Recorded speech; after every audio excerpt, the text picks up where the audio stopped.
creemos que hay tres medidas claves: las medidas de protección, las medidas de prevención y las medidas de procuración de justicia. Prevención es, claro, tiene que haber una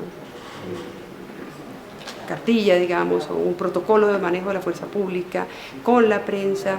Tiene que haber discursos que no estigmaticen a la prensa. Los funcionarios públicos no pueden estigmatizar a la prensa, pueden responder si, por ejemplo, no están de acuerdo con una u otra afirmación, pero tienen que hacer de una manera respetuosa porque son funcionarios públicos y tienen unos deberes que no tiene el resto de los ciudadanos.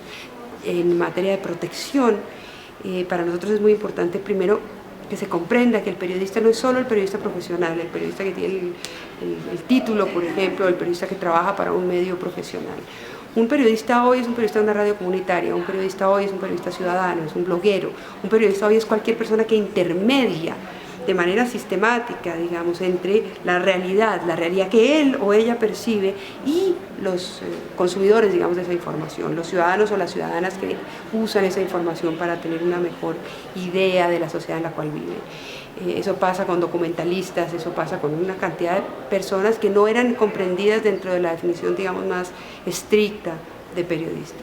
Nosotros creemos que es muy importante hacer un análisis de riesgo que sea complejo, que incluya, por ejemplo, una geografía de la violencia, que incluya condiciones particulares como, por ejemplo, la edad de la persona que está siendo amenazada o eventualmente siendo amenazada, el género de la persona que está siendo amenazada, la orientación sexual de la persona que está siendo amenazada, porque muchas veces las agresiones tienen que ver con este tipo de características.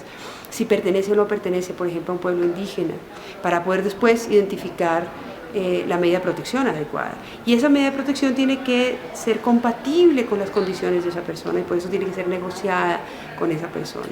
Colombia tiene el mecanismo de protección más avanzado de toda la región, después de muchísimos años en los cuales no solo hay un desangre o ha habido un desangre de la prensa, sino de defensores de derechos humanos, de sindicalistas, de personas que trabajan, digamos, por el bien común o por otros colectivos. El Estado asumió el reto y la responsabilidad de diseñar este mecanismo y es realmente el único mecanismo que opera de manera articulada en la región.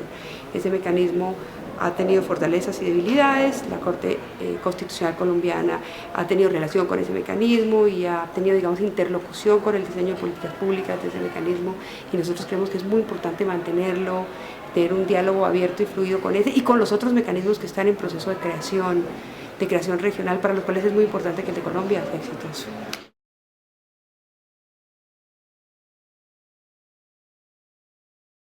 Es muy importante articular los mecanismos de protección con los sistemas de justicia. Si una persona recibe una amenaza, que es una amenaza cierta, una amenaza creíble, una amenaza que da lugar a una medida de protección, inmediatamente se tiene que articular todos los mecanismos de justicia de investigación de esa amenaza.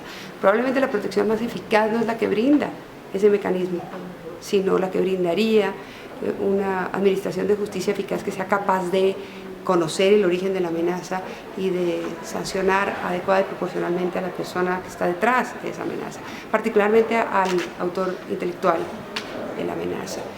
Yo diría que tal vez es uno de los grandes retos. El segundo es que no existe una conciencia generalizada, en algunos lugares felizmente sí, pero no generalizada, sobre la importancia de ciertas profesiones en una sociedad democrática, por ejemplo, defensores de derechos humanos o periodistas en las sociedades democráticas.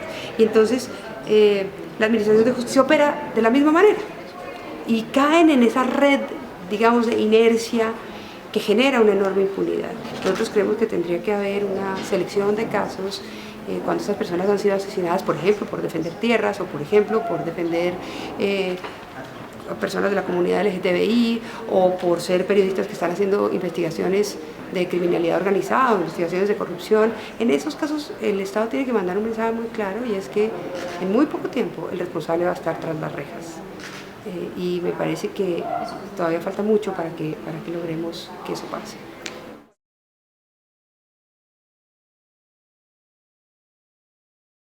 Nosotros hicimos un libro especial sobre prevención, protección y lucha contra la impunidad. Y tenemos una serie de recomendaciones en cada uno de los temas. Por ejemplo, en la primera, que no haya discurso estigmatizante, eso de que cada vez que un periodista hace algo que un funcionario público no le gusta, salga el funcionario a decirle que es un terrorista o que es un defensor de guerrilleros, es algo realmente muy grave, no lo decimos nosotros, lo dijo por ejemplo en Colombia la Corte Constitucional en el pasado respecto a un gobierno pasado, y lo han dicho otras cortes en otros países. La existencia de protocolos especializados de investigación en materia de impunidad, por ejemplo, en donde se obliga a los órganos de investigación a agotar la hipótesis según la cual esa persona pudo haber sido asesinada por la profesión que estaba cumpliendo.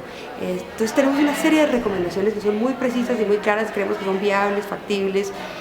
No estamos pidiendo lo imposible, estamos pidiendo lo posible, y creemos que es importante entrar en un diálogo con los estados sobre esa materia.